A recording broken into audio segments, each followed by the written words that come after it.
Bonjour à tous et bienvenue dans ce webinaire où on va vous expliquer et vous préciser le dispositif que nous mettons en œuvre dans le bassin Loire-Bretagne pour décliner la conférence L'eau dans nos territoires qui se déploie dans l'ensemble des bassins métropolitains et outre-mer. Le comité de pilotage national s'est tenu la semaine dernière et en commençant la semaine prochaine, nous allons, à l'échelle du bassin, tenter de répondre aux questions sur lesquelles nous sommes attendus sur notre bassin. Alors, on va exposer tout ça dans les différentes séquences qui viennent et nous aurons l'occasion de préciser quelques points sur quatre des thématiques que nous souhaitons aborder dans notre bassin. Avant d'aller sur le mode opératoire, quelques précisions. Donc, nous sommes dans un format webinaire. Je vois d'ores et déjà que Monsieur Moreau a levé la main. Ce que nous vous proposons, c'est que nous risquons d'être plusieurs centaines de panélistes.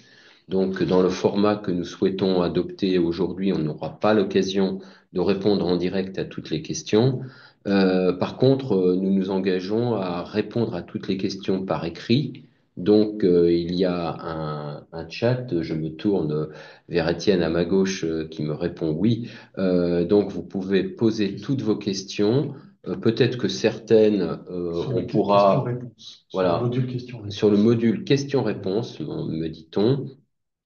Peut-être que certaines, on pourra y répondre si c'est des questions pratiques. Et par la suite, nous diffuserons très rapidement un ensemble de questions-réponses à tous les participants des ateliers qui se sont signalés. Avant de passer à des séquences qui ont été enregistrées, de la présidente du conseil d'administration, préfète coordonnatrice de bassin, et du président du comité de bassin, un petit mot peut-être à Hervé Brûlé, DREAL de bassin, puisque vous savez que l'État co-organise avec le bassin, le comité de bassin, cette conférence sur notre territoire. Oui, ben bonjour à toutes et tous. On est ravis de retrouver plus de 200 personnes à ce stade et ça n'arrête pas d'augmenter. Non, juste il y a une introduction de la préfète de bassin, juste pour l'excuser de n'avoir pas pu être présente en direct à ce webinaire, mais elle a enregistré un message assez complet que vous allez voir juste là et insister uniquement sur un point, c'est la volonté que cette conférence de l'eau et ce cycle donc de discussion et de concertation sur l'eau soit le plus large possible. C'est la raison pour laquelle un schéma territorial va vous être exposé tout à l'heure. Et le deuxième point, rappeler que les instances de bassin ensuite se saisiront de tout ce qui remontera des différents événements qui pourront être organisés au titre des instances de bassin ou à d'autres titres pour avoir quelque chose de très complet qui peut être consolidé au niveau national pour inspirer les prochaines décisions en matière de politique de l'eau. Donc, nous comptons beaucoup sur le processus qui s'engage, qui sera rapide, mais qui sera très complet dans les semaines qui viennent.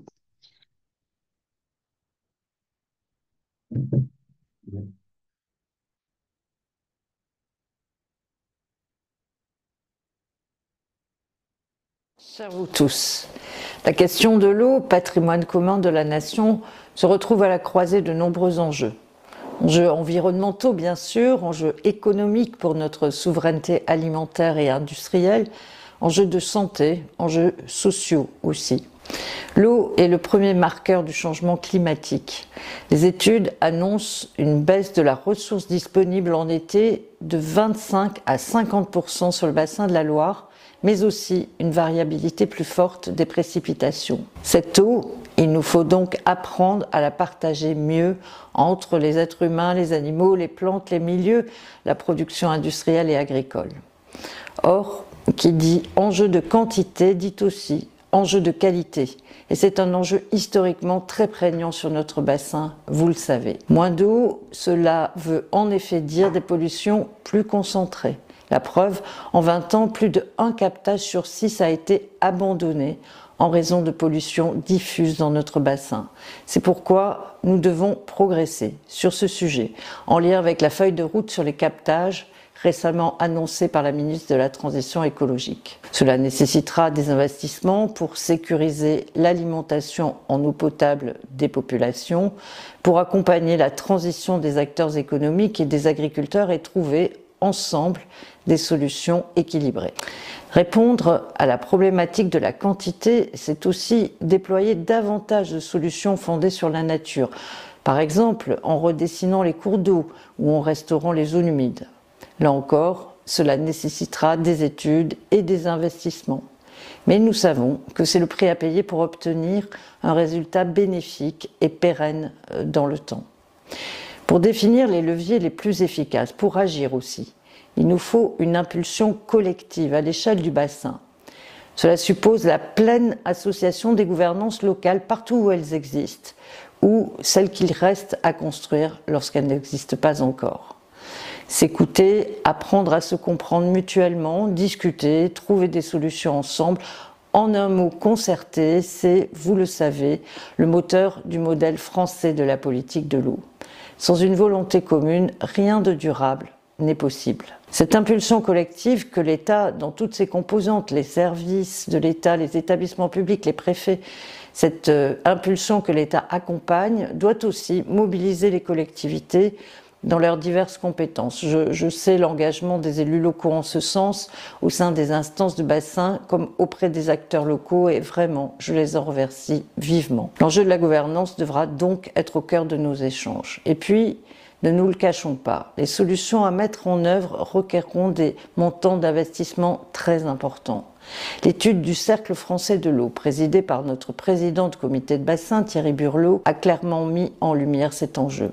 Et que nous dit cette étude? Elle démontre que si les programmes d'intervention des agences de l'eau constituent un effet levier majeur, ils ne représentent que 10% des investissements actuels dans le domaine de l'eau. Au regard des besoins encore importants sur le petit cycle et des besoins qui vont croissant sur le grand cycle, l'enjeu du financement doit être discuté avec sérieux. Dans ce domaine, nous avons la conviction que les solutions devront continuer de reposer sur les principes de solidarité, également au cœur de la politique française de l'eau. Quantité, qualité, gouvernance, financement, concertation, c'est pour discuter de tout cela et identifier des solutions concrètes que le Premier ministre a souhaité l'organisation de conférences territoriales de l'eau. Animées à l'échelle des grands bassins hydrographiques sous l'égide des préfets coordonnateurs de bassins et des présidents de comités de bassin, ces débats territoriaux ont vocation à alimenter la conférence nationale de l'eau qui se tiendra en fin d'année. En Loire-Bretagne, nous avons souhaité, avec le président du comité de bassin, Thierry Burlot, que cette concertation se déploie au plus près du terrain. Des ateliers territoriaux regroupant à une échelle hydrographique cohérente l'ensemble des acteurs de l'eau seront donc organisés sous la présidence conjointe des présidents de commission territoriale du comité de bassin et des préfets de région. Ces ateliers pourront être complétés à l'initiative des préfets qui le souhaitent par des travaux régionaux ou départementaux. Notre souhait, c'est d'avoir des échanges les plus riches possibles, des échanges utiles pour alimenter les réflexions des territoires, celles de notre comité de bassin à l'automne, ainsi que les travaux nationaux. Je tiens à vous assurer de mon plein engagement et de celui de l'ensemble des services de l'État du bassin pour la réussite de cette démarche ambitieuse. Et en retour, je vous remercie pour votre engagement pour que nous protégions ensemble notre bien commun, ce bien indispensable à la vie, l'eau.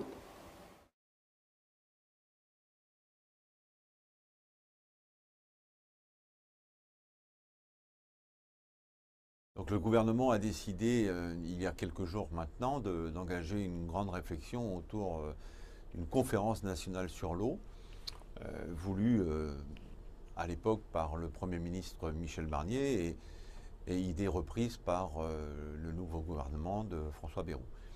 Donc évidemment, le comité de bassin et l'agence de l'eau Loire-Bretagne ne peuvent pas être absents de cette grande conférence et on souhaite que ça soit l'occasion d'un nouveau débat sur les grands enjeux qui nous sont posés autour de cette question.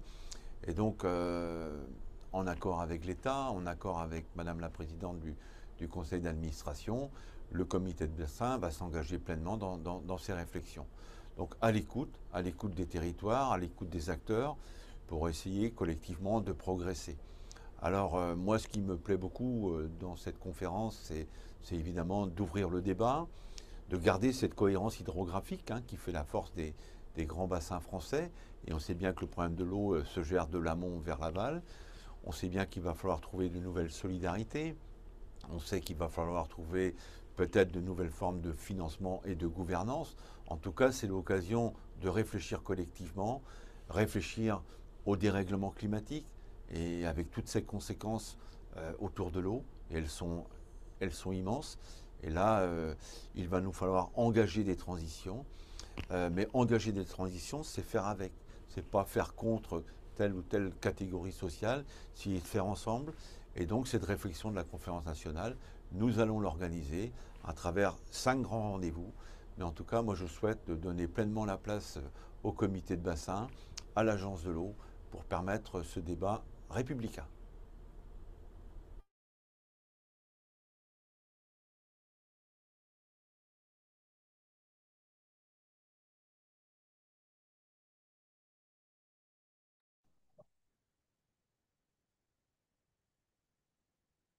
Après ce mot d'introduction du président du comité de bassin et de la présidente de notre conseil d'administration, qui est la préfète coordonnatrice de bassin, on peut passer à la description sommaire, on vous rassure, du dispositif que nous avons prévu et l'illustration de quelques-unes des thématiques pour permettre à tous les participants aux ateliers, puisque nous avons invité tous les participants pressentis à ces ateliers à participer à ce webinaire, de comprendre finalement quel va être le dispositif prévu et la manière dont ils vont s'inscrire dans ces ateliers.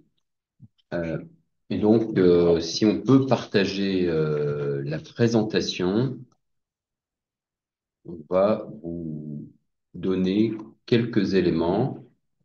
Alors, pour tous les habitués de nos instances, vous saurez que bien évidemment, le comité de bassin a déjà pu prendre connaissance de quelques-uns de ces éléments lors de sa réunion fin mars à Limoges.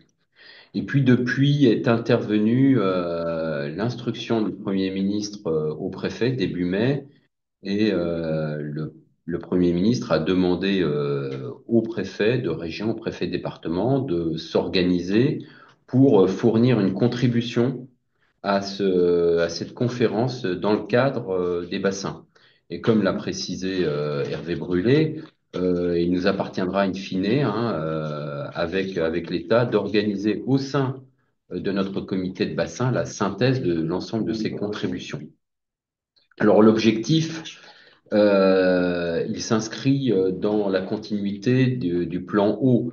Le plan eau, je vous rappelle, annoncé fin mars 2023, suite à une année 2022 qui reste une année record en matière de données de sécheresse, de rupture d'approvisionnement, etc. C'est de profiter de cette occasion de fournir un espace de dialogue entre les différents acteurs de l'eau et puis surtout d'identifier des leviers pour améliorer la gestion de la ressource. À la fin, il ne s'agit pas de fournir une liste d'hypothèses ou d'actes qui resteraient sans lendemain, mais bien d'avoir des propositions concrètes d'actions, des ajustements qui nous semblent devoir être opérés pour que les choses soient applicables sur notre territoire. Et il s'agit bien effectivement de partir de ce que les acteurs vivent dans leur territoire et mettent en pratique, puis peut-être d'identifier des points de blocage.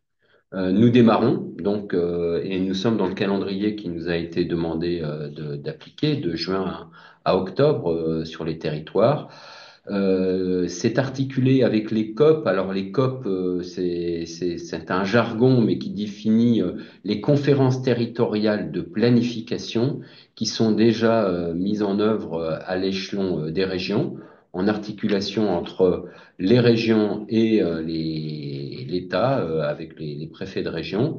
Donc c'est ce cadre des COP régionales a pour ambition cette année de décliner le plan national d'adaptation au changement climatique, dans lequel figure un volet eau.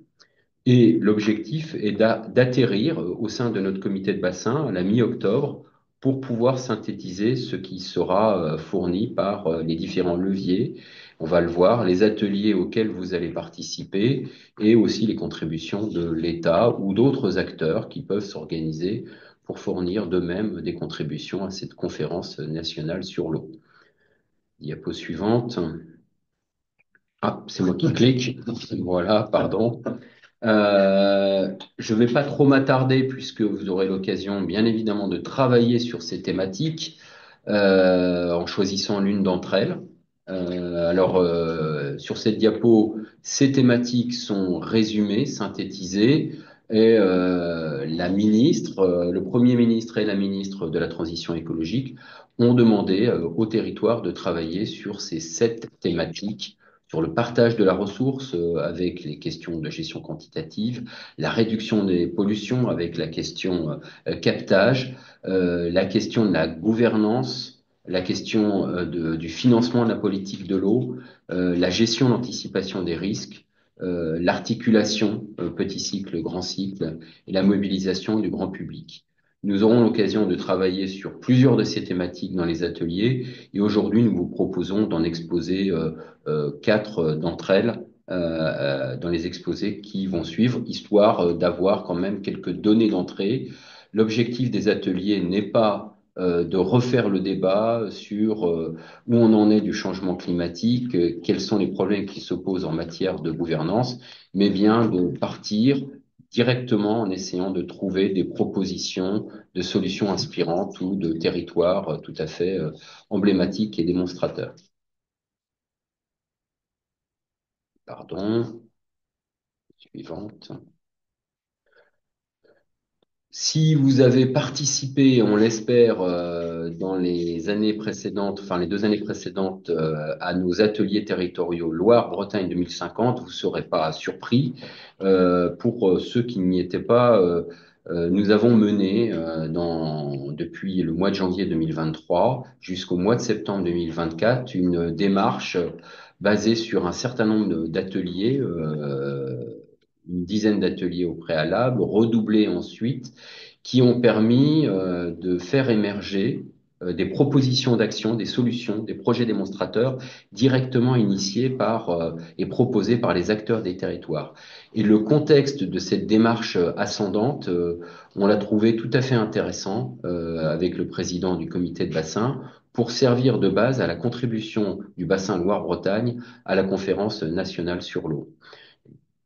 L'objectif est donc de poursuivre dans cette continuité sous l'égide d'un comité de pilotage qui réunit le bureau du comité de bassin et l'État et de travailler par atelier sur des bases géographiques qui s'assemblent autour des grands ensembles, sous-ensembles du bassin avec un copilotage conjoint des préfets de région et des présidents de commissions territoriales. La synthèse de ces ateliers, des livrables fournis par ces ateliers, fera l'objet d'une contribution globale, synthétisée, élaborée par le comité de pilotage qui a été précisé. Et le 14 octobre, le comité de bassin fournira sa contribution, arbitrera cette contribution sous forme d'un cahier de solutions. C'est un peu le nom de code que nous retenons pour l'instant sur la contribution que nous comptons fournir, Bassin Loire-Bretagne, à la réflexion nationale. 5 ateliers, donc. On vous rappelle le calendrier. Ça commence le 18 juin, dans 8 jours, à Redon, pour atterrir à Angers le 8 juillet, après donc Landes, Poitiers et Orléans. Sur chacun de ces ateliers il y aura 100, 150 participants, peut-être un peu moins, on verra. Et chacun des participants ira travailler au sein d'un sous-groupe. Il y a 4 sous-groupes de travail dans chacun des ateliers. Donc, a priori, nous aurons 20 ensembles de contributions que nous comptons réunir de façon assez standardisée dans un cahier de solutions. L'objectif est qu'un acteur du territoire puisse finalement lancer les réflexions à l'échelle de chaque sous-groupe pour pouvoir faire émerger des propositions de solutions, des exemples inspirants. Encore une fois, le parti pris de notre bassin a été de mettre en avant des solutions qui émergent des territoires, quand bien même les 7 questions, bien évidemment, sont les mêmes à l'échelon national, mais l'objectif est vraiment qu'on puisse y apporter une réponse à l'échelle du territoire. L'après-midi, c'est plus pour information, hein, nous retiendrons les présidents de Clé et leurs animateurs pour avoir un travail complètement disjoint, mais on tenait quand même à vous en informer, puisque certains se diront, mais tiens, pourquoi certains restent et pas les autres? Cette séance de travail est ouverte aux membres des commissions territoriales. On tenait à vous en informer, mais cela est tout à fait séparé des ateliers conférences de l'eau dans les territoires. Et puis pour terminer, peut-être vous présenter la suite sur les 4 thématiques qui vont vous être présentées. La première, c'est le partage de la ressource, comment prévenir et résoudre les conflits d'usage avec une anticipation des tensions qui vont augmenter en lien avec le changement climatique. C'est donc la formulation qui vous est demandée de suivre et à laquelle on tentera de répondre dans plusieurs ateliers au sein des 5 lieux qui vous ont été rappelés. Ensuite, l'ARS avec Claire Janin et l'Adréal et Hervé Brûlé, je les remercie d'être présents pour ce webinaire, feront un point d'actualité sur la question de la réduction des pollutions avec la question comment passer d'une logique curative à une démarche préventive dans les suites du lancement de la feuille de route captage. Pour ma part, j'introduirai la question de la gouvernance à laquelle je crois le président du comité de bassin tient beaucoup, hein, qu'il a pu rappeler à plusieurs reprises. Et Hervé Gilliard fera un point sur le financement de la politique de l'eau sur la base des principes essentiels pollueur-payeur, préleveur-payeur, solidarité de bassin. Je vous rappelle que le module questions-réponses est ouvert et donc n'hésitez pas à poser des questions et c'est promis, nous vous transmettons les réponses à toutes ces questions de manière groupée dans la suite du webinaire le plus rapidement possible. Donc merci d'avance de bien formuler vos questions si effectivement on ne veut pas être amené à vous recontacter pour pouvoir y apporter des réponses. J'espère que vous m'entendez bien puisque je viens de voir que la connexion Internet est instable. Donc n'hésitez pas à nous signaler s'il y a des problèmes de compréhension dans nos formulations et cette présentation. Et donc je vais laisser la parole à Alain Sapet pour quelques éléments sur ce thème partage de la ressource et conflit d'usage en lien avec le changement climatique.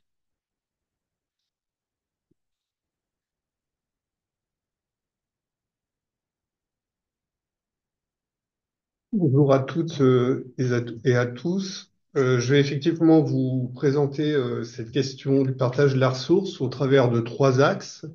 Un premier axe sur les évolutions passées et les projections futures du climat sous l'angle des débits.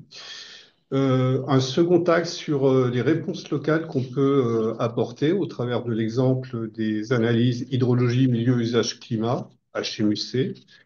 Et enfin, un troisième axe sur une réponse nationale qui est la trajectoire de réchauffement de référence pour l'adaptation au changement climatique, ou TRAC, en essayant de redonner son sens, ses objectifs, et puis les chantiers ou les grands types, pistes d'action qu'elle peut susciter. Concernant d'abord le regard dans le rétroviseur du point de vue climat, l'INRAE met en ligne un outil qui s'appelle Macao, qui est ouvert à tous et qui permet une visualisation en fait des évolutions passées des débits.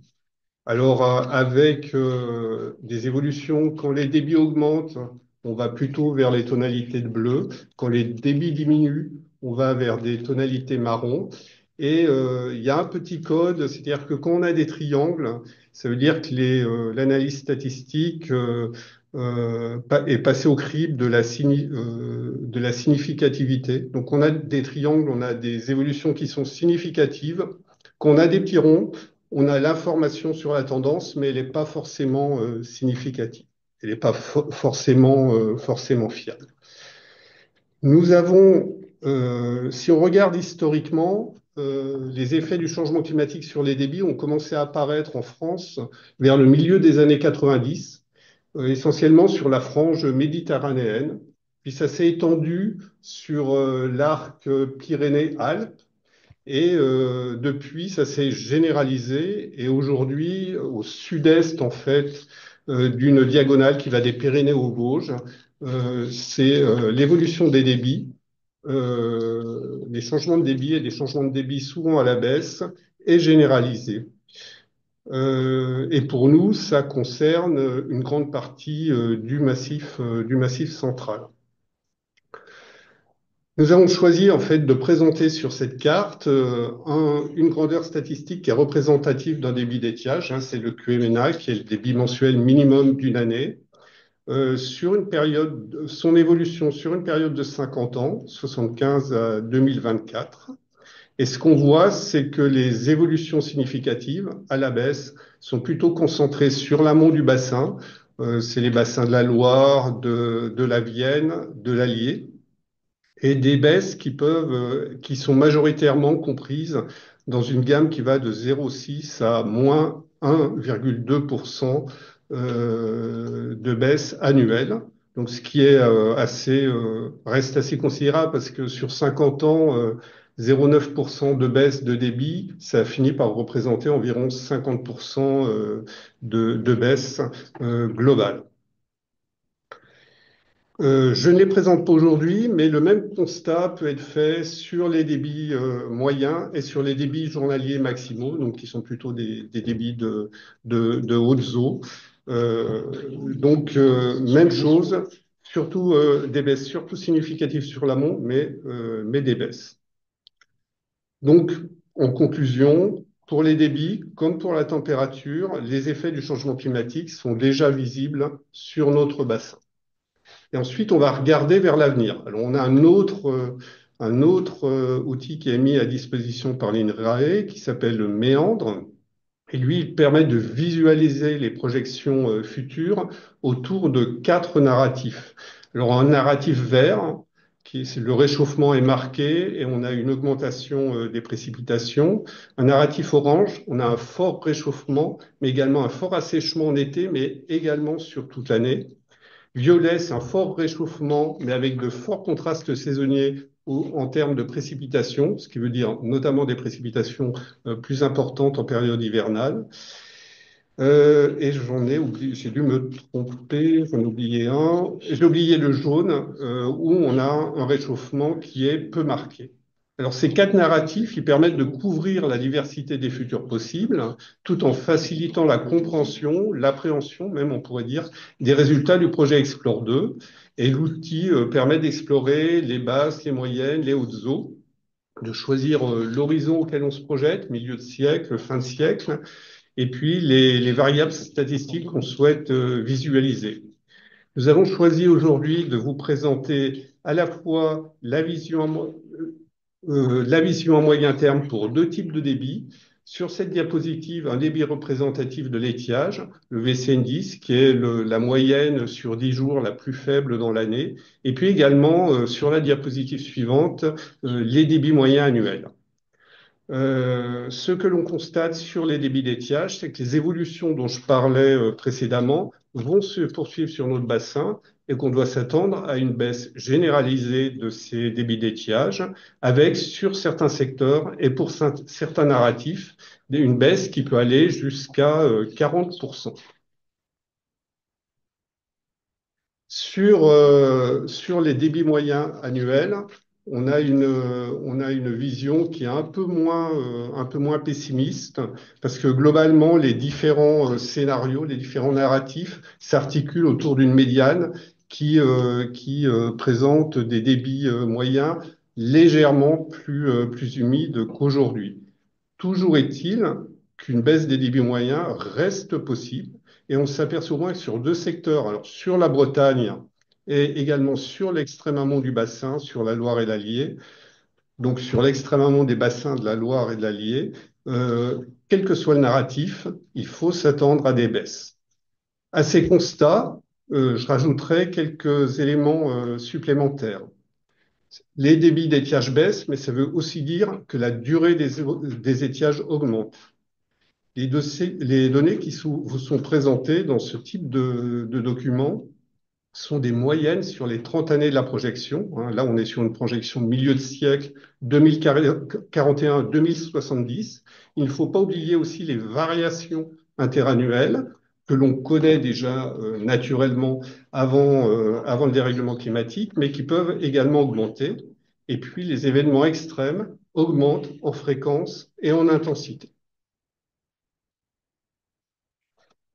Alors, on a ce constat-là, c'est-à-dire déjà des perspectives de changement climatique avec un régime des eaux profondément modifié et des évolutions qui sont déjà présentes dans le bassin. Cela a conduit en fait au fil des années le comité de bassin à prendre de plus en plus en compte dans les documents qu'il rédige le dérèglement climatique. Quelques dates un peu clés. 2016, c'est l'introduction dans le SDAGE des analyses hydrologie, milieu, usage, climat, analyse HMUC. 2018, premier plan d'adaptation au dérèglement climatique dans le bassin. 2022, on a l'accélération du déploiement des analyses HMUC avec un appel à manifestation d'intérêt qui a permis, avec des financements de l'Agence de l'eau et des financements de l'État, de financer les études à 100%.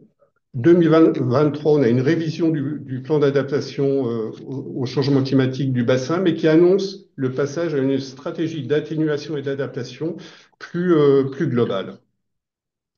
Et dans ce cadre-là, en fait, les analyses HMUC viennent s'inscrire dans un objectif de définition des volumes prélevables pour réduire les déficits, et notamment basse eau. Elle constitue une phase de diagnostic.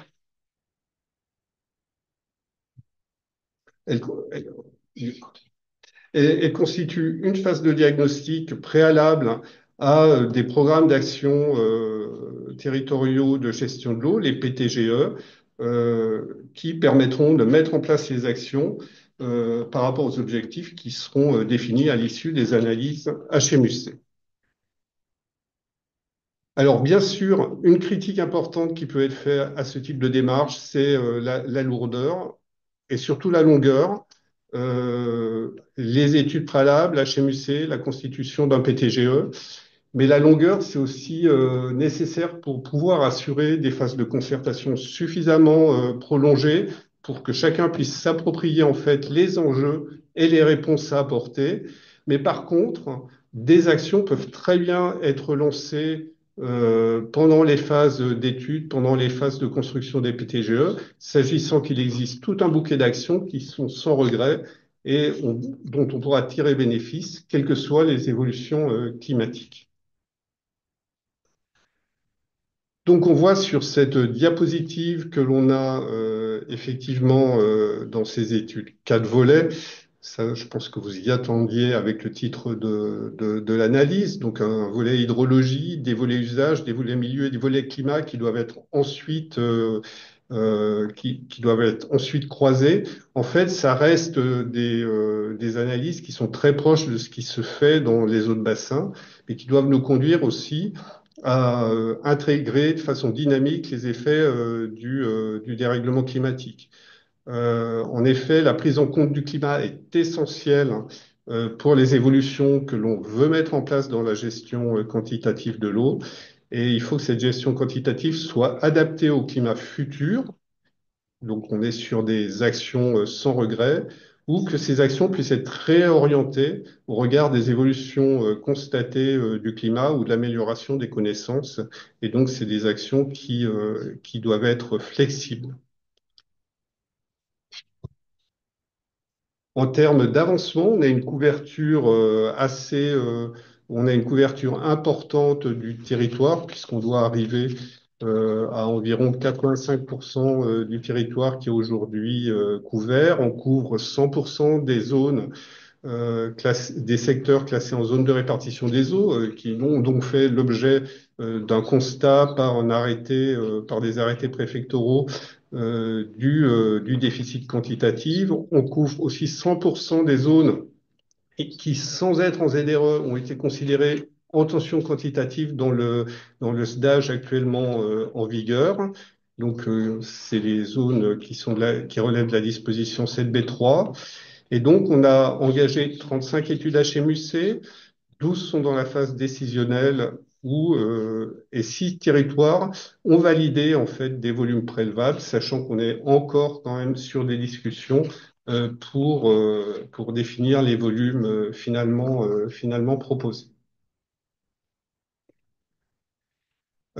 Pour appuyer en fait les différents territoires, alors outre l'AMI que je citais tout à l'heure, le financement à 100%, le secrétariat technique de bassin a rédigé un guide pour aider les maîtres d'œuvre à réaliser leurs études. Donc un guide qui a connu une première version faite très rapidement suite au SDAGE et pour le lancement de l'AMI, et qui a fait l'objet d'une deuxième version. On a pu faire du retour d'expérience avec les acteurs locaux qui ont été volontaires pour travailler avec nous.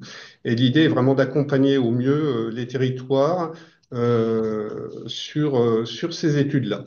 Donc, le guide propose l'évaluation de différents scénarios de gestion au travers d'une analyse multicritère qui peut intégrer un volet sur la disponibilité en eau en hiver. Ça, c'est le choix des territoires de le faire. On a 18 territoires qui y sont allés. Il peut également intégrer des indicateurs socio-économiques. On a 12 études qui se sont lancées dans cet aspect. Donc, indicateur économique qu'il ne faut pas confondre avec l'étude économique et financière qui est bien prévue dans le cadre du PTGE, mais le PTGE, donc le projet territorial pour la gestion de l'eau, intervient dans une deuxième phase après l'analyse HMUC et les études portent alors aussi sur la comparaison de scénarios d'action qui ne sont pas connus au moment où l'étude HMUC est réalisée. Donc, on va passer du local au national. Pour une fois, ça permet de changer. Et donc, avec la trajectoire de réchauffement de référence pour l'adaptation au changement climatique, avec un acronyme un peu barbare, la TRAC. Cette TRAC, elle est partie de plusieurs constats. Premier constat, les émissions de gaz à effet de serre continuent à augmenter à l'échelle mondiale. Tant que la neutralité carbone ne sera pas atteinte à l'échelle mondiale, le climat continuera à se réchauffer et les impacts à s'aggraver. Et il faut aussi avoir conscience que chaque fraction de réchauffement a des effets significatifs. Donc la TRAC nous rappelle deux exigences. Une exigence d'adaptation. Le climat de demain dépend de nos actions passées, mais il dépend également des actions menées à l'échelle globale mondiale et une exigence d'atténuation, car le climat de demain dépend aussi de nos actions à venir. Moins nous ferons d'efforts d'atténuation et plus l'adaptation sera compliquée, voire pourrait être compromise si le climat changeait. Donc elle ne doit pas être comprise comme un renoncement et atténuation et adaptation doivent être menées de front. En fait, la TRAC, elle propose une trajectoire intermédiaire entre les scénarios de poursuite de la croissance des émissions et les scénarios de stabilisation des émissions sans dépassement. C'est-à-dire qu'elle inclut en fait la mise en œuvre partielle des engagements transmis par les différents États suite aux accords de Paris. Elle intègre donc un effort supplémentaire par rapport aux politiques qui sont actuellement en place. Donc, pour mémoire, la France, elle, vise la neutralité carbone en 2050. Et il faut bien avoir quand même quelques conséquences pratiques d'une augmentation d'un passage à plus 4 degrés. D'abord, c'est une augmentation des températures intenses en été.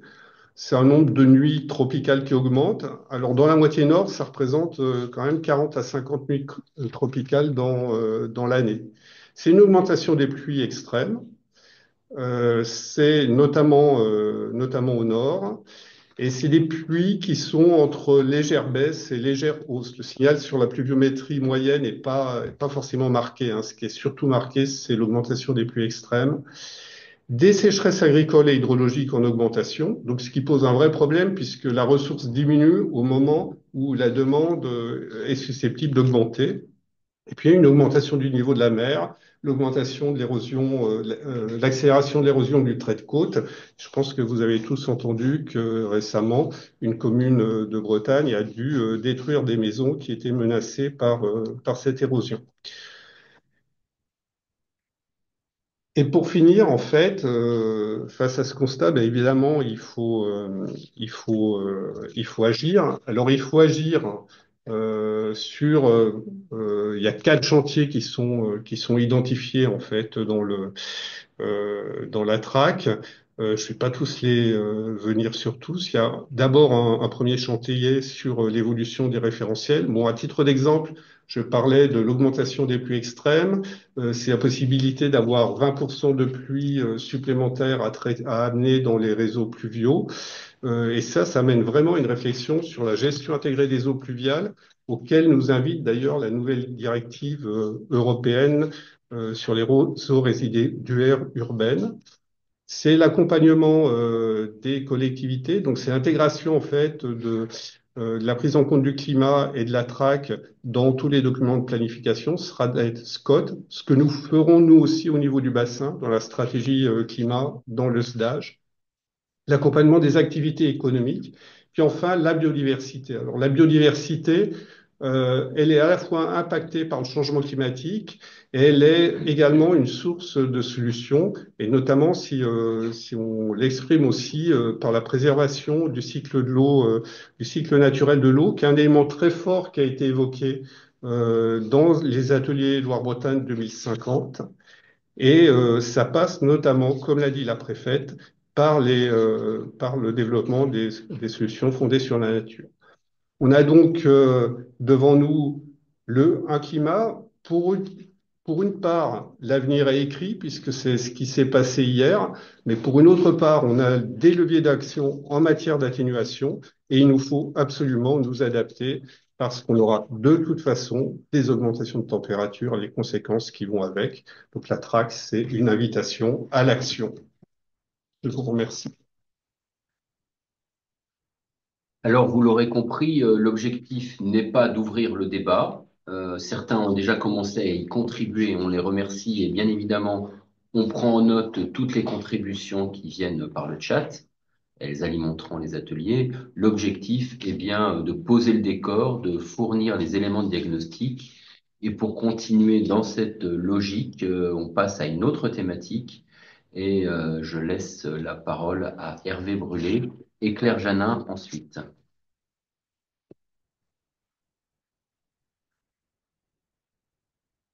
Voilà, donc après les éléments sur l'aspect quantitatif de l'eau, qui souvent sont au centre des préoccupations des acteurs et des débats, il ne faut pas oublier que le sujet de la qualité de l'eau est toujours extrêmement prégnant sur le territoire national et dans notre bassin en particulier. Donc quelques éléments sur ce sujet à ne pas oublier et qui fera l'objet de discussions dans les ateliers. Tout d'abord, sur les nitrates dans les cours d'eau. Alors ici, vous aurez trois cartes qui sont les cartes de l'état des lieux qui est en cours de révision pour le prochain stage. Donc, il y a un nouvel état des lieux, évidemment, à chaque stage. Et là, on a l'état des lieux fait sur les données de 2019 ou 2018 à 2023, qui donc réactualise l'état des lieux précédent.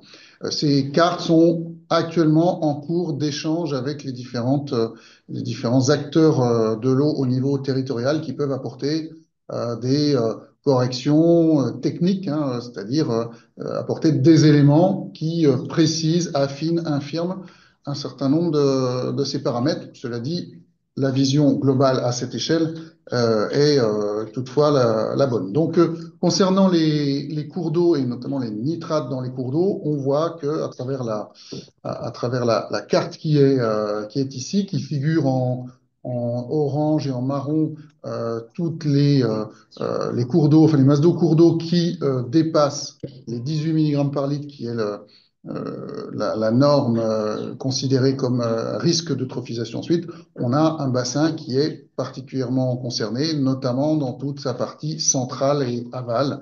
Donc c'est le sujet nitrate dans les cours d'eau. On a à peu près 65% des cours d'eau qui sont au-dessus du seuil.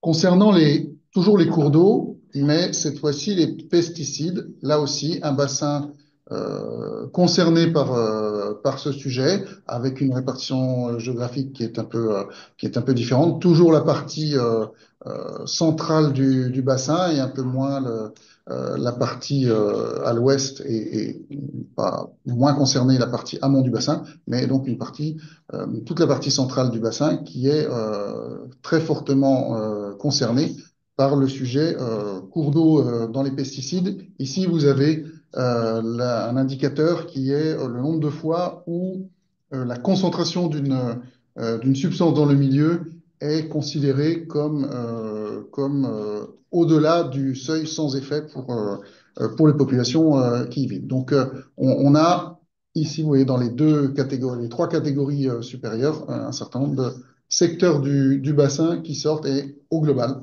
sur le bassin, ça fait 31% des masses d'eau mesurées ont au moins trois dépassements. Tout ceci provient du réseau de surveillance qui est administré par l'Agence de l'eau. Concernant les eaux souterraines, cette fois-ci, l'état des masses d'eau souterraines avec nitrates et pesticides confondus dans une dichotomie bon et mauvais, vous voyez que une partie du bassin, toujours la partie centrale du bassin en particulier, qui est extrêmement concernée dans sa dimension eau souterraine également. Hein. Tout ceci est assez cohérent et globalement, ça fait 43% des masses d'eau qui sont considérées, des masses d'eau souterraines, qui sont considérés comme en mauvais état chimique sur l'ensemble du bassin. Ces éléments ont différentes conséquences, hein, tant sur le milieu en général, on a parlé d'eutrophisation juste avant, que sur la ressource en eau potable, puisque selon les secteurs, cette eau potable provient ou bien des masses d'eau souterraines ou bien des masses d'eau superficielles. Mais en tout état de cause, il y a des conséquences sur la production d'eau potable. Alors, je parlerai que de ce qu'on appelle les eaux brutes, c'est-à-dire pas les eaux distribuées. Claire Janin reviendra beaucoup plus sur le sujet des eaux distribuées. Mais en ce qui concerne les eaux brutes, là, vous avez une statistique nationale qui a été présentée dans le cadre du lancement du plan national d'action sur les captages. Est actuellement en cours un cycle de concertation et de réunion au niveau national sur le sujet des captages qui doit aboutir notamment à identifier, définir les captages qui seront considérés comme sensibles et donc un certain nombre d'éléments de cadrage que je présente ici sur deux diapositives ont été présentés au groupe national. On verra la situation du bassin un peu plus tard. Donc, pour la production d'eau potable d'eau brute, on a 2 deux tiers des installations qui sont en dessous d'éléments, enfin de niveaux qui sont inquiétants, et un tiers donc qui sont au-dessus de quelque chose qu'on peut considérer comme inquiétant, c'est-à-dire où l'eau brute dépasse les limites de la qualité qui sont fixées pour l'eau distribuée, ou bien en est proche, c'est-à-dire qui dépasse 80% de ces limites de qualité qui permettraient de la distribuer. Dans ces éléments, on voit que on a sur ces donc un tiers des installations qui correspondent à 7600 installations au niveau national, on a 950 qui sont proches de la limite, c'est-à-dire qui dépassent les 80% de la limite, et donc le reste qui dépasse cette limite, et donc 88% qui dépassent la limite de qualité, et qui donc, pour être distribué, nécessite un certain nombre d'interventions. Si on regarde les causes de donc là, en se centrant sur le tiers, donc les 7600, qui dépassent ou qui sont proches de la qualité, des limites de qualité. Si on s'intéresse aux causes, on voit que on a en gros trois cas où le sujet pesticide est concerné, donc uniquement pesticides ou pesticides associés à d'autres contaminations, hein, que ce soit azote ou autres polluants. On a 27%, donc avec un recouvrement, comme vous voyez par rapport à l'arc de cercle jaune et l'arc de cercle bleu, donc un certain recouvrement. Le jaune, c'est là où les nitrates sont en cause, donc qui correspond à un peu plus d'un quart des installations de production d'eau brute, et avec donc un recouvrement de 19%. Donc un sujet pesticides extrêmement importants, renforcés parfois par un sujet nitrate, et puis d'autres causes également qui peuvent qui peuvent être impliquées. Donc, on a donc une situation en termes de production d'eau brute qui est, vous voyez, sur un tiers des installations, qui est préoccupante au niveau national. Au niveau du bassin, il y aura quelques cartes tout à l'heure. Au niveau du bassin, la situation est assez similaire avec un gros sujet, donc pesticides, qui impactent la ressource en eau potable. Et donc, dans le cadre de ces conférences de l'eau, il sera opportun donc de réfléchir et de débattre sur la manière dont on peut attaquer encore plus fermement qu'aujourd'hui ce sujet au niveau des captages. C'est un des objets du plan captage que d'affiner éventuellement les outils dont on dispose et de lister ce qu'on pourra considérer comme captage sensible. Alors, on a un certain nombre de leviers qu'il faut activer, sur lesquels donc vous êtes appelés à échanger dans ces conférences de l'eau. Évidemment, tout le sujet du suivi au titre de la santé ou de l'environnement. Également, en termes de gouvernance, les nouvelles responsabilités des collectivités qui sont en charge de la distribution de l'eau, puisque pour les captages sensibles, la collectivité responsable de la distribution est aussi en responsabilité de protéger la ressource. Donc ça, c'est un élément important. Une collectivité responsable de la distribution doit aussi, pour l'ensemble des captages sensibles, être acteur de la préservation de la ressource. On disait tout à l'heure, tout au début de l'introduction de Valérie, comment passer du curatif au préventif. Eh bien, voilà, on est dans ce sujet. Et donc, pour faire de la prévention, il y a aussi un certain nombre d'outils, des changements de pratiques. Donc, travailler avec les acteurs. Là, on est en particulier sur le sujet agricole, des changements de pratiques agricoles permettant de réduire, de limiter les contaminations en pesticides ou en nitrates par l'évolution des systèmes de culture, tel qu'indiqué ici. Il y a un certain nombre d'outils réglementaires, notamment, c'est bien connu, la réglementation sur les zones vulnérables, dont leur zonage va être prochainement révisé. On va prochainement mettre aussi à la concertation une évolution de ce zonage, compte tenu des nouvelles données qui ont été collectées ces dernières années. On a la capacité, lorsque la situation le nécessite, lorsqu'il y a en particulier un danger grave imminent, on a la possibilité d'interdire l'usage de certains produits phytosanitaires, hein, donc dans un certain nombre de cas précis, avec une procédure encadrée et particulière. On a surtout le levier de travailler avec les acteurs pour mettre en place des actions volontaires de réduction de l'emploi ou bien des nitrates ou bien des produits phytosanitaires qui éventuellement peuvent devenir obligatoires sur les aires d'alimentation de captage. Donc un processus où on base d'abord sur des mesures volontaires et s'il n'y a pas de résultat, la possibilité de rendre ces mesures obligatoires dès lors que les mesures volontaires n'ont pas l'effet ou en tout cas n'ont pas l'ampleur qui est attendue pour préserver la ressource. Également, au niveau local, les sages, hein, dans le cadre des clés, les sages ont la possibilité de renforcer cette réglementation. Ce qu'il faut retenir de tout ça, c'est il est important notamment dans tous les captages sensibles, dans toutes les zones de captage sensibles, de mettre en place des stratégies locales avec l'ensemble des acteurs locaux, collectivités responsables de la production et de la distribution d'eau, et l'ensemble des acteurs du territoire auxquels, évidemment, l'État s'associe et associe les moyens dont il dispose, que ce soit sous l'angle financier ou sous l'angle réglementaire. Je laisse la parole à Claire Janin qui va revenir de manière un peu plus précise sur l'eau potable également.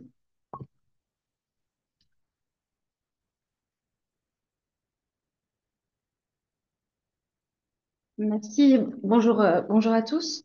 Donc effectivement, pour revenir un petit peu compléter les propos précédents, hein, aussi bien sur le volet quantitatif que qualitatif, je voulais revenir un petit peu sur les enjeux d'eau potable, avec en préambule, donc pour la présentation sur le bassin Loire-Bretagne, avoir en tête qu'on a un peu plus de 6000 captages d'eau potable qui alimentent les 13 millions d'habitants du bassin. Cette carte vous représente une analyse par département du nombre de captages qui ont été abandonnés ces 20 dernières années. Alors, c'est bien la période 2004-2023, avec un nombre de captages abandonnés qui est représenté par la taille des cercles représentés sur cette figure-là. Donc, on remarque que sur ces 20 dernières années, plus de 1400 captages ont été abandonnés pour différentes raisons, et j'y reviendrai. À noter que cette baisse du nombre de captages est à relativiser au regard des volumes produits de manière globale par l'ensemble des captages d'eau potable, puisque en contrepartie, il y a aussi eu des créations de captages qui ont été moins nombreuses, mais qui ont permis de compenser les volumes. Si je raisonne à l'échelle globale du bassin, on est toujours à peu près à 3 millions de mètres cubes par jour d'eau distribuée. Pour autant, on a certains territoires, notamment en Côte-Rose, où les créations de captage n'ont pas pu compenser les abandons de captage sur cette histoire de débit, alors que les territoires en vert, il y a pu y avoir plus de compensation de débit. Sur les motifs d'abandon, ce que vous voyez en bleu, ça revient un petit peu à ce que je viens de dire, c'est la problématique de la rationalisation, c'est-à-dire qu'on avait un grand nombre de petits captages qui avaient des débits relativement faibles et qui ont été abandonnés pour ces raisons-là, euh, au motif, enfin, pour le bénéfice de captages qui, eux, avaient des débits plus importants. On a également quand même un tiers des captages d'eau potable qui ont été abandonnés ces 20 dernières années pour des problèmes de qualité d'eau. En jaune, ce sont des problèmes de qualité autres que pesticides et nitrates. Problématique pesticides et nitrates étant représentées en rouge. Donc, ce qu'on peut observer, c'est que à l'amont du bassin, notamment, on a eu des fermetures de captage pour des problématiques de qualité d'eau essentiellement liées à de l'arsenic, qui est un paramètre d'origine naturelle, alors que sur d'autres territoires, on a eu des abandons de captage plus importants pour des problématiques de pollution diffuse, en particulier liées à la contamination par des nitrates ou des pesticides. À l'échelle du bassin, ça représente à peu près un captage sur 6 qui a dû être abandonné ces 20 dernières années pour ces problématiques de pollution diffuse. Pour revenir un petit peu sur les chiffres que vous a présentés préalablement Hervé Brulé, donc effectivement l'analyse qui avait été faite toujours au niveau des captages et des teneurs en eau brute, hein. Là, je raisonne sur la qualité de l'eau prélevée. En France, 7600 installations dépassent ou sont proches de dépasser les limites de qualité autorisées au robinet, tout paramètre confondu, hein, nitrates, pesticides, tout paramètre qui dispose d'une limite de qualité. On peut constater que 63% des installations qui dépassent ces normes sont situées dans la moitié nord de la France et que notre bassin, Loire-Bretagne, est quand même euh, relativement concerné. Là encore, on a des disparités en fonction des territoires. Et sur la carte de droite, elle représente également les captages d'eau potable qui dépassent les limites de qualité uniquement sur le paramètre des pesticides et des métabolites de pesticides. Et là encore, on peut remarquer des différences géographiques relativement importantes, mais c'est vraiment une problématique assez prégnante sur notre bassin. Toujours pour illustrer, cette fois, je vais un peu plus parler des nitrates, où la France a été fait l'objet d'une saisine de la Cour de justice de l'Union européenne pour non-respect de la concentration des teneurs en nitrate dans l'eau distribuée. Au niveau national, 107 unités de distribution ont été concernées, dont 16 sur notre bassin Loire-Bretagne. Donc la procédure est en cours, mais là où je voulais attirer votre attention, c'est sur les mesures qui ont dû être mises en œuvre pour répondre à ce contentieux et qui malheureusement n'ont pas pu être des mesures préventives.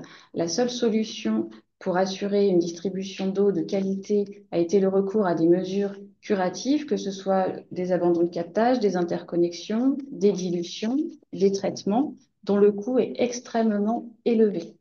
À titre d'exemple, sur la région Centre-Val de Loire, le retour d'expérience, c'est que un traitement nitrate, c'est environ 1 million d'euros TTC pour 600 habitants en moyenne.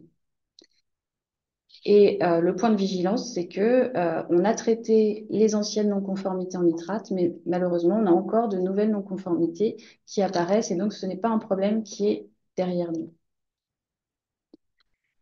Un autre point d'attention que je voulais vous partager sont nos outils au titre du Code de la santé publique. Il faut avoir en tête qu'on ne peut pas délivrer une eau non conforme qui dépasserait les normes ad vitam aeternam, évidemment pour des raisons de santé publique, quand bien même le dépassement de la limite de qualité ne présente pas un risque majeur immédiat pour la santé des populations.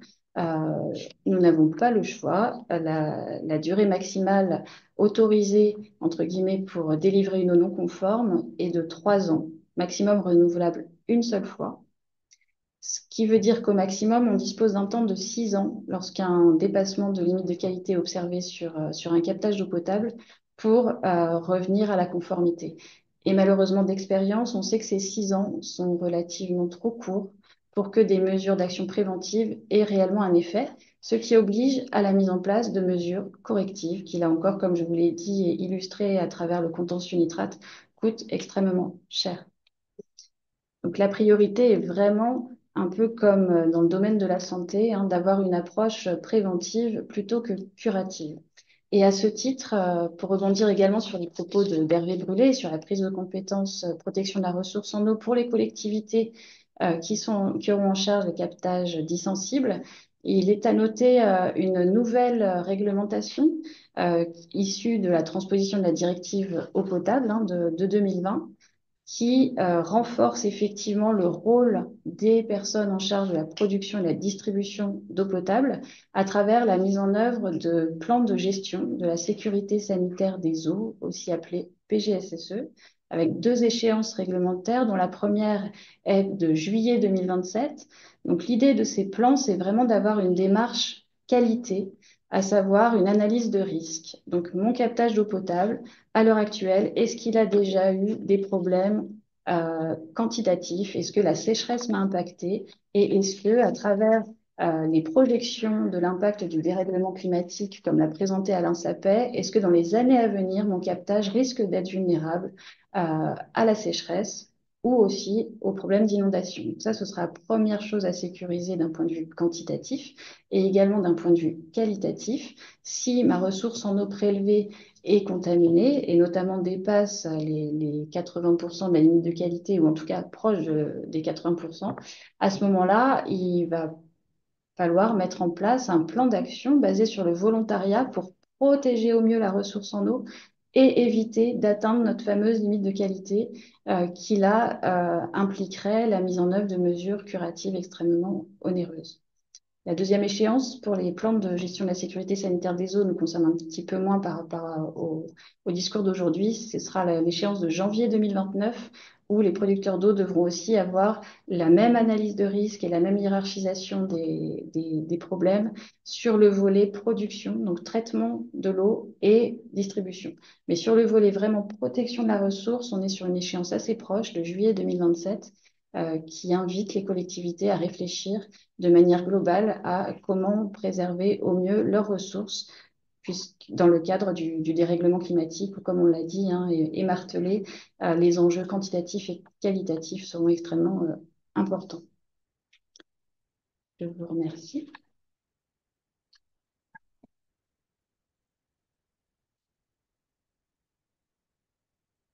Merci. Alors, je vais enchaîner juste peut-être deux petits mots. Alors, certains ont noté qu'évidemment, il y avait un focus particulier sur les captages, mais bien évidemment, la question porte sur les pollutions diffuses. Donc, même s'il y a une actualité ministérielle sur les captages, on n'exclura pas dans les ateliers de parler plus largement des pollutions diffuses au sens large.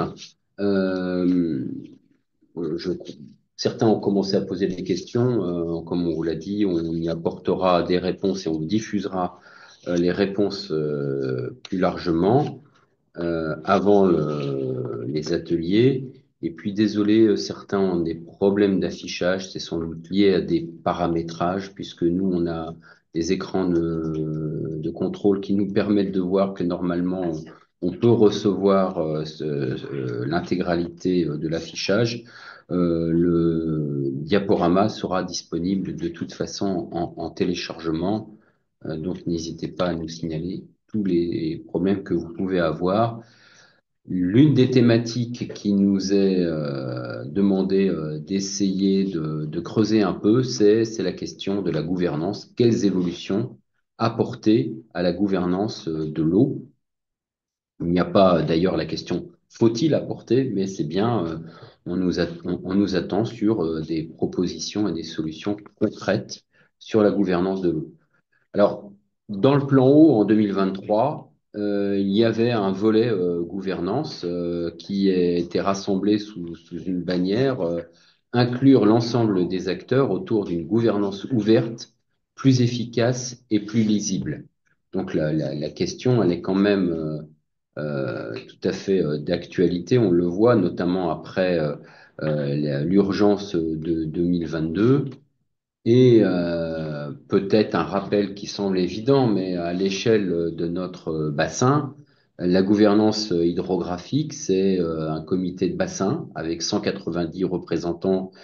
Je ne vous fais pas l'affront de vous rappeler l'ensemble des collèges, même si un rapport récent de la Cour des comptes nous dit qu'il y a une représentation insuffisante des consommateurs.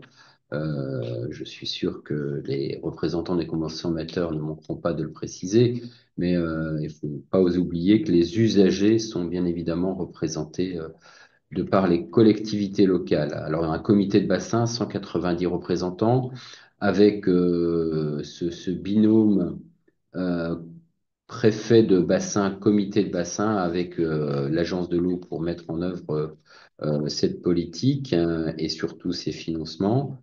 À l'échelon local, 57 commissions locales de l'eau et dans notre bassin, 15 EPTB, établissements publics territoriaux de bassin qui sont une échelle largement donc présente et plébiscitée également dans les différents rapports.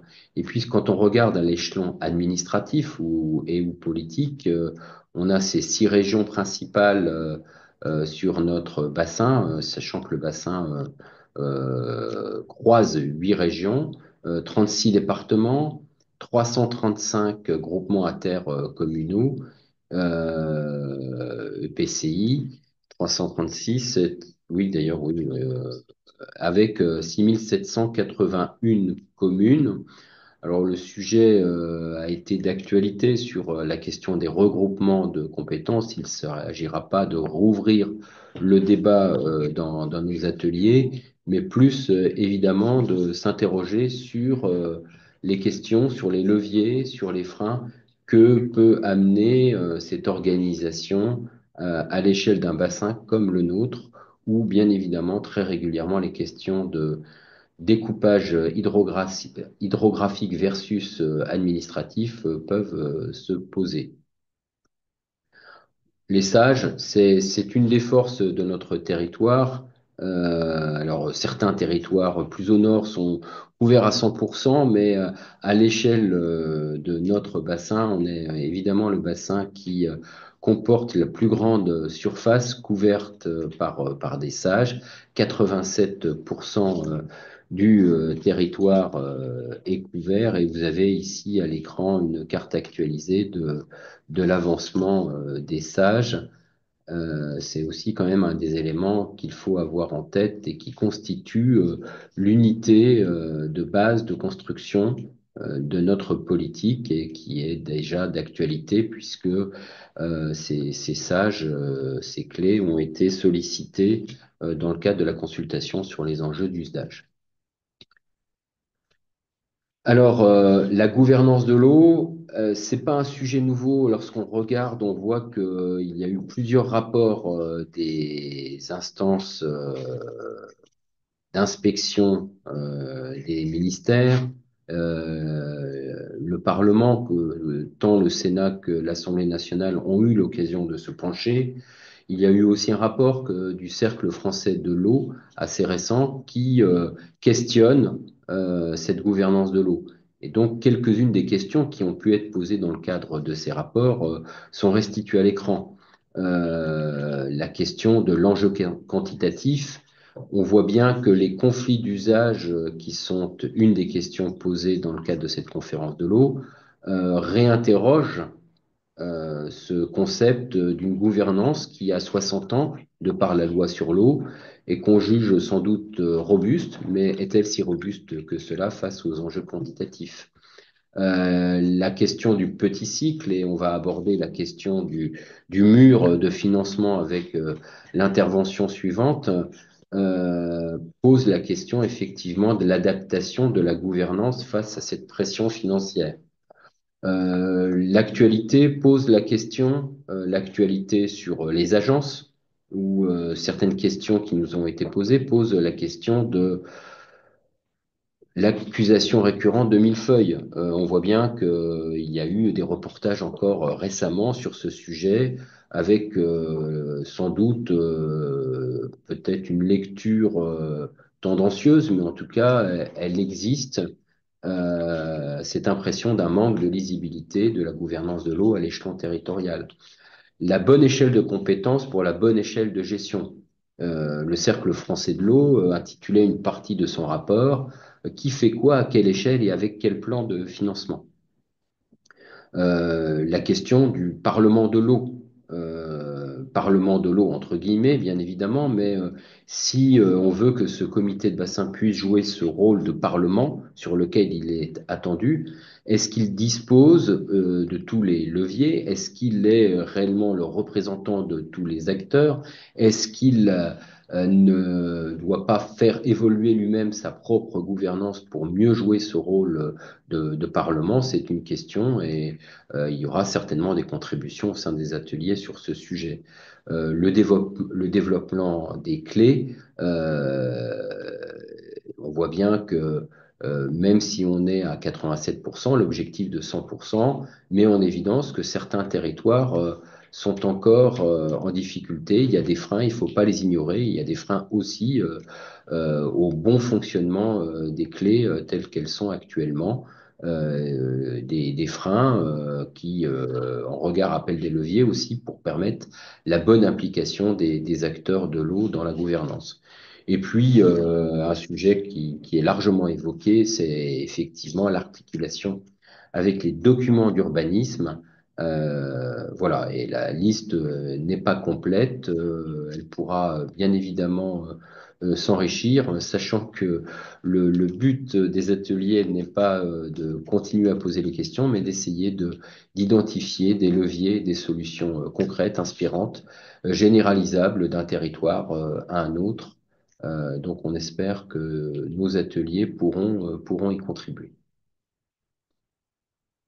Pour vous donner un aperçu, hein, la Cour des comptes qui s'était penchée sur ce sujet des compétences, voilà, avait mis en évidence une partition entre des compétences dites GEMAPI et hors GEMAPI, et voilà un peu une répartition. Et effectivement, il y a une mission encore récemment du Sénat sur ce sujet des compétences et des leviers de financement en regard des compétences. On voit bien que ça intersecte toutes les thématiques, toutes les questions qui sont posées dans le cadre de cette conférence sur l'eau. Je voulais juste illustrer cette manière aussi de présenter les compétences telles que la Cour des comptes avait pu s'y pencher en 2023. Voilà, alors bien évidemment, quand on parle de compétences, ça appelle, et c'était le cas dans l'une des questions, la question, le sujet des financements en regard des compétences. Donc, quelle échelle, pour quelles compétences, avec quel financement. Le financement de la politique de l'eau fera partie des grandes questions qu'on veut pouvoir illustrer dans les ateliers. Je laisse Hervé Gilliard en présenter quelques éléments pour avoir des clés d'entrée dans nos ateliers. Hervé.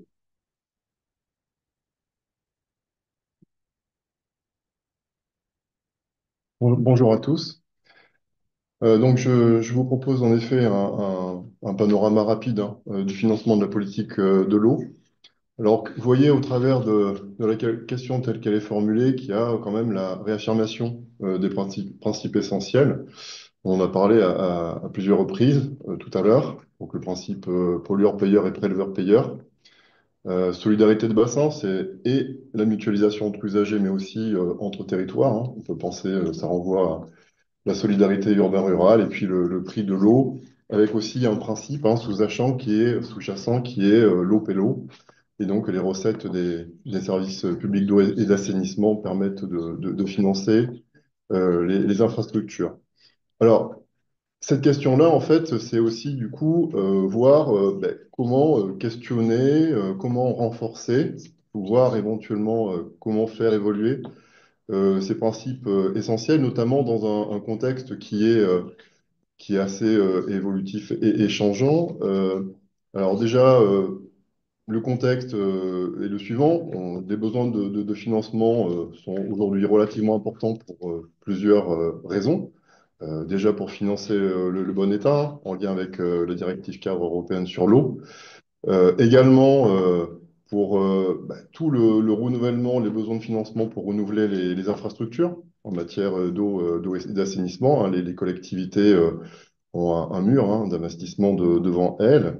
Et puis le changement climatique qui va aussi en fait, conduire enfin en tout cas à de nouveaux besoins de financement, euh, notamment pour sécuriser l'eau potable pour prévenir les pollutions, mais aussi pour accompagner l'adaptation des pratiques. Alors, ce que je vais vous présenter par la suite, en fait, c'est issu du travail de synthèse et de capitalisation qui a été réalisé, qui a été à l'initiative du Cercle français de l'eau, hein, donc c'est récent, en novembre 2024, et qui dresse un panorama du financement global de la politique de l'eau en France métropolitaine. Donc c'est un état des lieux, mais c'est aussi de cet état des lieux des recommandations et puis des mises en perspective. Donc je ferai à la fois quelques rappels sur les grands chiffres clés et puis je dresserai les recommandations issues de ce travail. Alors pour commencer, c'est plus pour mémoire, hein, pour rappel, mais les financements, en fait, ça concerne de nombreux enjeux. de nombreux enjeux qui couvrent à la fois le grand cycle de l'eau, mais aussi le petit cycle de l'eau. Donc on retrouve 6 enjeux qui sont affichés à l'écran, à la fois des enjeux en matière de réduction des pollutions de toute origine et partant de pluie, des financements pour améliorer l'accès et la qualité de l'eau à destination de la consommation humaine, des opérations aussi sur la préservation, la restauration des milieux aquatiques, la question de la prévention et gestion du risque inondation, des actions aussi de financement pour organiser la gestion de la ressource en eau et faire en sorte que davantage de sobriété soit mise en place, et puis des actions de connaissance et aussi comment améliorer, comment organiser, comment faire fonctionner la gouvernance aux différentes échelles territoriales. Donc, tous ces enjeux nécessitent des financements. Un point de précision, c'est que ces différents enjeux, ces différents financements sont reliés à des obligations communautaires auxquelles la France doit répondre. Et donc là, on voyait à l'écran notamment la directive cadre sur l'eau et toutes ces directives filles. Alors là, c'est une autre forme, une autre illustration que Valérie Morard a évoquée tout à l'heure en parlant justement de multicouches. Alors ça permet finalement de montrer, d'illustrer à la fois la richesse et aussi la complexité de la politique de l'eau, en France. Puisqu'on a, alors l'idée c'est pas de lire le schéma, mais l'idée c'est plutôt de l'illustrer. Donc on a un grand nombre d'acteurs qui sont impliqués sur un ou plusieurs enjeux que je viens d'évoquer à l'instant, qui ont aussi des rôles de financeurs ou qui engagent directement des dépenses. Donc, on a bien sûr les organismes financiers, on a les ministères avec leurs services déconcentrés, les instances de bassin à différents niveaux, au niveau du bassin et puis à l'échelle des sous-bassins, des collectivités, les usagers, des organismes consulaires. Donc, vous voyez, il y a vraiment une richesse importante en matière d'acteurs. Et ces acteurs, en fait, interviennent, vous voyez à droite de la diapo, interviennent à différents niveaux géographiques, du communautaire au local. Et on rajoute à cela ensuite la question aussi de l'articulation, de l'imbrication entre périmètres hydrographiques d'un côté et puis de l'autre, les périmètres politiques pardon, et administratifs qui vont, donc cette question-là va nécessiter justement de la meilleure cohérence possible et la meilleure articulation possible entre les différents niveaux. Alors si on traite plus spécifiquement la question des financements, donc là, tous les acteurs qu'on vient de voir à l'instant ne sont pas financeurs, en tout cas n'engagent pas forcément de dépenses. Donc là, c'est un focus justement sur les acteurs qui sont engagés dans des dépenses et des financements et qui ont fait l'objet d'une analyse particulière par l'étude du Cercle français de l'eau. Là, je vous ai remis sur la diapositive les différents niveaux géographiques, avec des illustrations. Donc, vous voyez, au niveau communautaire, on tient compte dans l'étude des subventions de l'Union européenne. Alors là, on a cité notamment le Fonds européen agricole pour le développement rural, donc le second pilier de la PAC. Euh, autre type de financement au travers du Fonds de prévention des risques naturels majeurs au niveau national, dit Fonds Barnier. Au niveau du bassin, les subventions des agences de l'eau qui fonctionnent, qui sont collectées via, pardon, les aides qui sont financées via les redevances collectées. Au niveau régional et départemental, les différentes aides et subventions des conseils régionaux et départementaux dans le domaine de l'eau, à la fois sur le grand cycle et le petit cycle de l'eau. Euh, à une échelle plus locale, mais qui peut aussi être départementale, les dépenses des services publics d'eau et d'assainissement, issues de la facture d'eau et d'assainissement. Et puis à l'échelle locale, tous les usagers qui engagent des dépenses qu'on qualifie de dépenses pour compte propre, mais qui en fait permettent aux différents usagers de fonctionner dans leur pratique. Alors, usagers, c'est au sens large, ça peut être les ménages qui ne sont pas raccordés, soit sur du périurbain ou en milieu rural, et qui financent des dispositifs d'assainissement non collectif, l'irrigation au travers des équipements qui permettent d'assurer l'irrigation, les industriels qui vont prélever de l'eau et qui vont la traiter pour être réutilisée dans leur processus de production, donc toutes les dépenses que les acteurs privés engagent et supportent en propre. Donc j'en viens aux grands chiffres clés qui justement, on va dire, agglomèrent et agrègent ces différents financements, ces différentes dépenses que je viens de décrire. Donc à l'échelle nationale, la dépense globale pour la politique de l'eau, à l'échelle nationale, France métropolitaine, en moyenne annualisée sur la période 2013-2022, donc c'est 23,4 milliards d'euros par an, ce qui représente 0,84% du PIB France.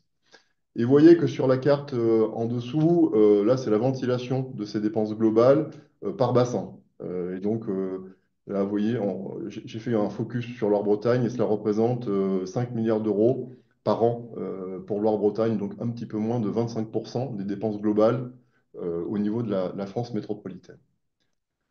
Autre résultat, donc c'est une ventilation cette fois-ci de ces dépenses globales on va dire par acteur, par grands acteurs ou par grandes orientations. Donc 55% de ces dépenses globales, ce sont les services publics d'eau et d'assainissement qui les engagent au niveau France, 13 milliards d'euros. Donc ce sont toutes les dépenses qui permettent de faire fonctionner les services d'eau potable et d'assainissement. 30% de ces dépenses qui renvoient aux dépenses qui sont engagées par les acteurs économiques et les ménages eux-mêmes, donc ça représente une somme relativement importante, 7 milliards d'euros.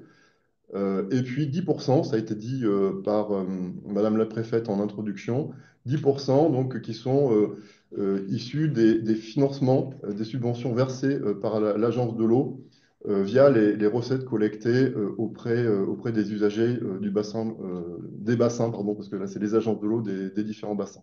Alors, les proportions sont les mêmes, en fait. Si on faisait cette ventilation-là, je vous ai dit que pour Loire-Bretagne, c'était 5 milliards d'euros par an. On retrouve à peu près les mêmes proportions pour le bassin Loire-Bretagne, et ça sera vrai pour la suite de ce que je vais présenter. Autre type de résultat, donc là c'est une autre forme de ventilation de ces dépenses globales. 53% de ce montant en fait provient donc des ménages, alors, notamment via le paiement de la facture d'eau, donc pour financer les services publics d'eau et d'assainissement. Ça, c'est le premier résultat. Et le deuxième résultat, c'est que 92% de ce montant en fait, est dédié principalement aux champs qu'on a vus tout à l'heure, qui sont la réduction des pollutions de toute nature et partant de pluie, et également toutes les opérations en matière d'accès et en matière d'amélioration de la qualité de l'eau destinée à la consommation humaine. Donc on retrouve en partie aussi le petit cycle de l'eau. Je continue, je poursuis sur les grands chiffres clés de cette étude, cette fois-ci pour aborder les coûts non couverts. Donc, ce que je vous ai présenté jusqu'alors, c'était les coûts qui avaient été comptabilisés, qui avaient été enregistrés. Là, on est sur des coûts qui ne sont pas engagés en tant que tels. Et donc, ce sont tous les besoins et les estimations qui ont été faites et qui renvoient à des besoins de financement supplémentaires. Donc, vous avez les premiers éléments à gauche de la diapositive avec donc les besoins annuels d'investissement supplémentaires pour renouveler les infrastructures d'eau et d'assainissement. En introduction, je vous ai indiqué en effet que c'était un enjeu fort, que le patrimoine d'eau et d'assainissement devait être renouvelé. Donc, on a estimé, l'étude économique de l'Union des industries de l'eau a estimé ses besoins annuels à environ 4,2 milliards d'euros à l'échelle de la France métropolitaine. Et puis également, un autre poste de dépense qui va engager, qui va conduire à des coûts supplémentaires, c'est les besoins en traitement de micropolluants. Alors, micropolluants, il y a beaucoup de choses, mais c'est en l'occurrence les résidus médicamenteux, les microplastiques, les pesticides. Donc, premier type de coûts non couverts, les besoins annuels d'investissement supplémentaires, notamment pour les services publics d'eau et d'assainissement. Et puis à droite, vous avez des éléments sur les coûts assurantiels et les coûts environnementaux. Alors, pour les coûts assurantiels, donc c'est un travail qui a été fait par France Assureur sur l'impact du changement climatique à l'horizon 2050. Et donc, ce travail-là estime le montant annuel des indemnisations liées aux phénomènes extrêmes, que ce soit les sécheresses ou les inondations, mais que ce montant annuel pourrait plus que doubler sur la période 2020-2050. Alors, pourrait, c'est du conditionnel, hein, puisqu'on est sur des événements avec des occurrences et des probabilités. Voilà. Ceci étant dit, c'est important pour, ben, en tout cas pour la prévision et l'anticipation de tous ces coûts assurantiels supplémentaires, hein, qui s'élèvent à, en tout cas l'estimation, 3 milliards d'euros par an. Et puis vous avez une autre estimation en dessous qui renvoie plus aux coûts environnementaux. Alors là, il s'agit d'une estimation de ce qu'il faudra engager par an pour atteindre le bon état des eaux.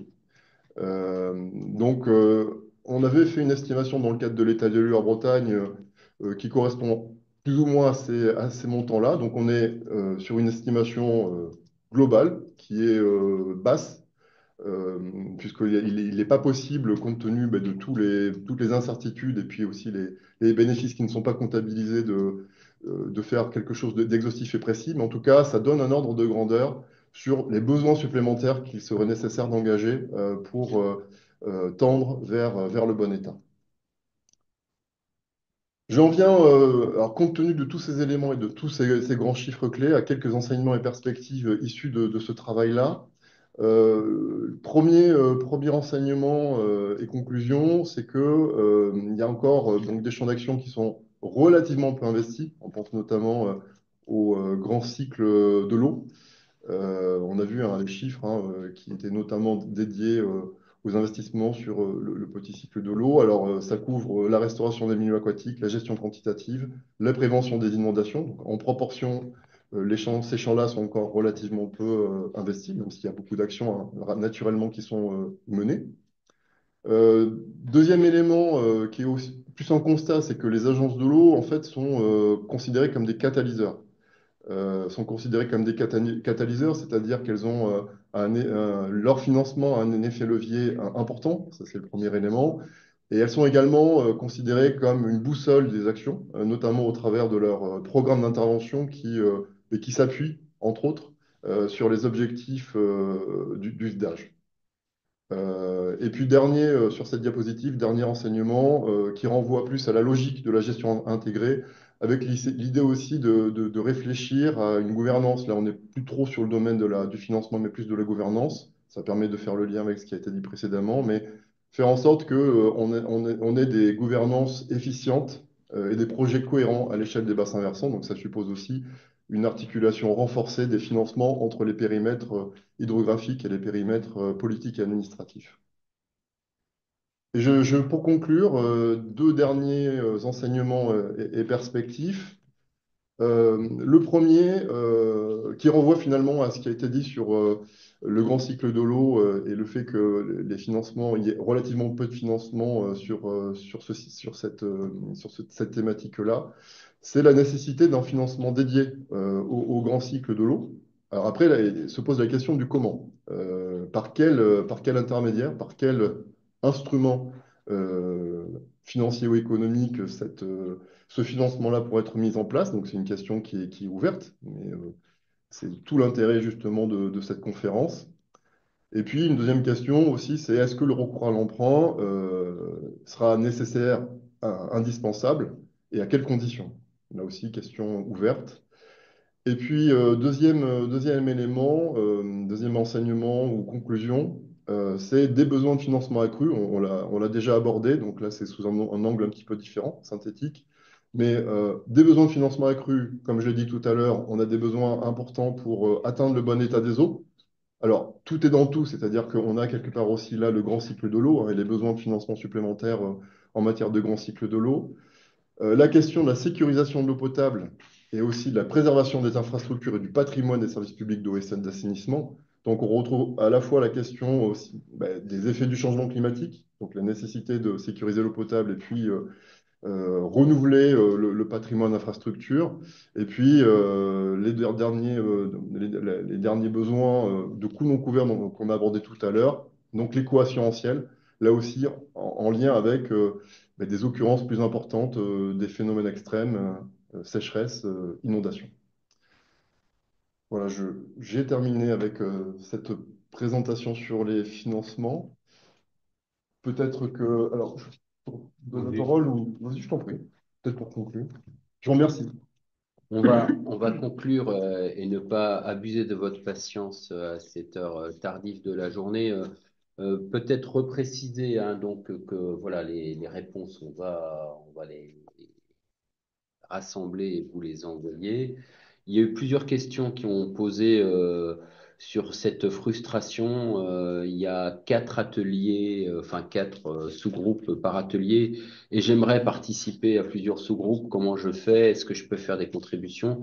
Donc voilà, donc bien évidemment pour permettre de faciliter le travail de synthèse, la logique est d'organiser les contributions par groupe, par organisation par interprofession, chambre consulaire, etc. Et puis, il y a la possibilité, évidemment, ça peut nécessiter des déplacements, mais de s'inscrire à plusieurs lieux. Donc voilà, c'est aussi une possibilité pour vous de contribuer, si vous le souhaitez, à plusieurs réflexions.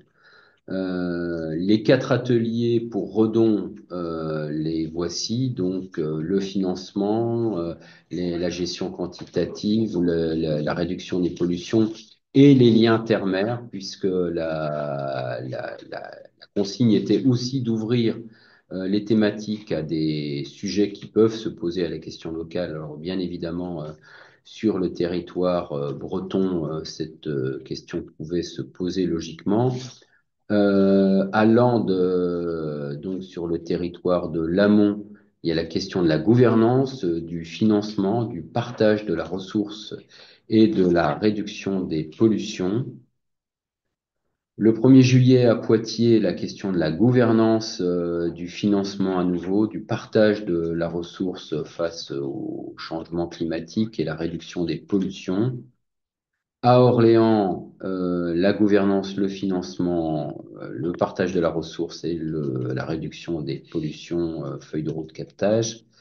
Et à Angers, gouvernance, financement, mobilisation du grand public et meilleure gestion, anticipation des risques, sécheresse, inondation. Donc, vous voyez, pas tout à fait la même logique, mais ça a été fait effectivement aussi en concertation avec les acteurs locaux, en particulier les services de l'État, qui avaient déjà lancé une dynamique de concertation sur le sujet. Donc, avec l'ensemble de ces 20 groupes d'ateliers, nous constituerons donc un cahier de solutions complété des contributions, notamment des circuits préfectoraux et aussi des circuits d'acteurs organisés qui pourront nous transmettre. La logique pour nous est d'organiser un maximum de retours cet été. Hein. Vous voyez que ça se termine le 8 juillet.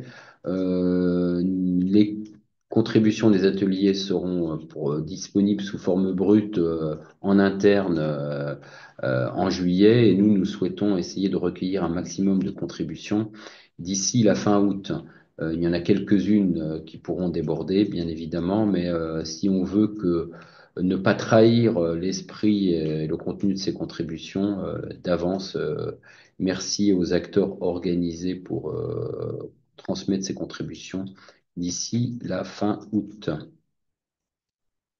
Voilà, merci de votre attention et participation. Merci à Claire Janin, à Hervé Brûlé et à toute l'équipe de l'agence, je ne vais pas tous les citer, d'avoir permis cette explication. D'avance, merci de votre contribution aux ateliers et votre attention ce soir. Donc, début de cette phase de contribution ascendante, mercredi prochain à Redon. Bonne soirée et à bientôt.